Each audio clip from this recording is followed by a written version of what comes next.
Genius, get onto my show. I'm sorry, but I don't know that much about how the countertenor.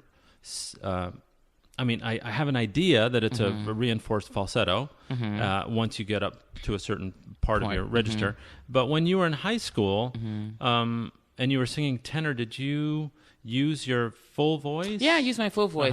And for me, if we take a step back and talk about the countertenor voice, for me, it's not a falsetto. I've been scoped many times by ENTs. Even here in Los Angeles, I go to see one of the doctors here. Madison Richardson? Not Madison Richardson. I forgot her name. Sanjay Gupta, I think? Or something Gupta. I think Sanjay is on CNN or something. Right. But I know anyway, what you mean, Dr. Gupta, she's somewhere here in L.A., and she's one of my favorite ENTs. And even she, upon scoping my chord, she said, "Oh, you must really sound like a soprano." The very first time I had my chord scope was by Wendy LeBourne, and she's at CCM, Cincinnati College Conservatory of Music in Cincinnati. Sure. And as a graduate student and as even an undergrad, they make you get your chords scoped so that you have a baseline, so that you know what your chords look like and if they're healthy or when you're unhealthy. young, and so you know what they're like. And what I found out recently is because now I'm also a professor.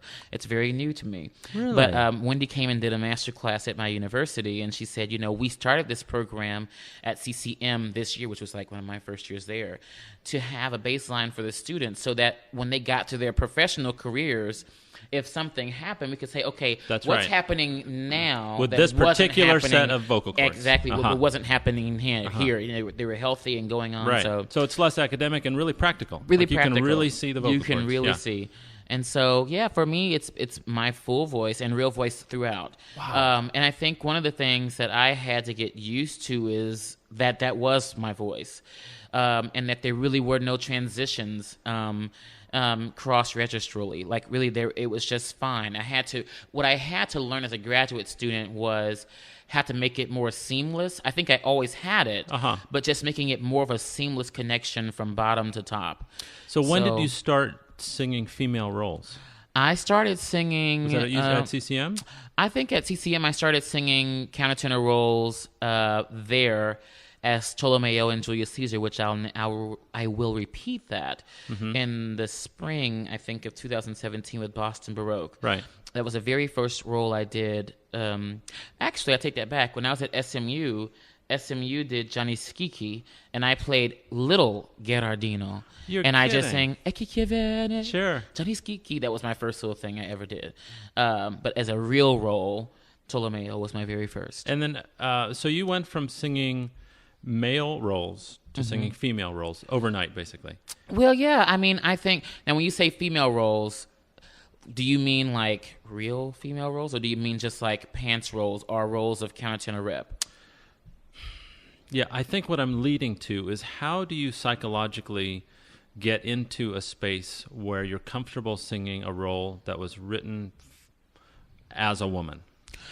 Do you mean like for the Dido? Or? Yeah, like for Dido. Yeah. For exactly. Dido, what I envisioned for Dido is that really that there was a bit of androgyny, that it wasn't either a female or a male, that there was some in-betweenness I see. in that character, that it was neither male or female, but it was just a being. Sure. And that being represented... supernatural. It was very supernatural and represented something that may have been mystical, a little bit evil, which is fun to play because it's not me.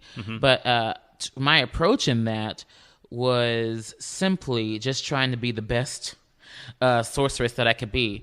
And I remember thinking to myself, I don't know how to sing this type of role. I've never played a sorceress. I've never played a witch. I've never played that evil of a person. And my immediate thought, it's so funny because I've never met her or anything, but I adore her artistically and think that she's a phenomenal actress. But I thought, what would Meryl Streep do?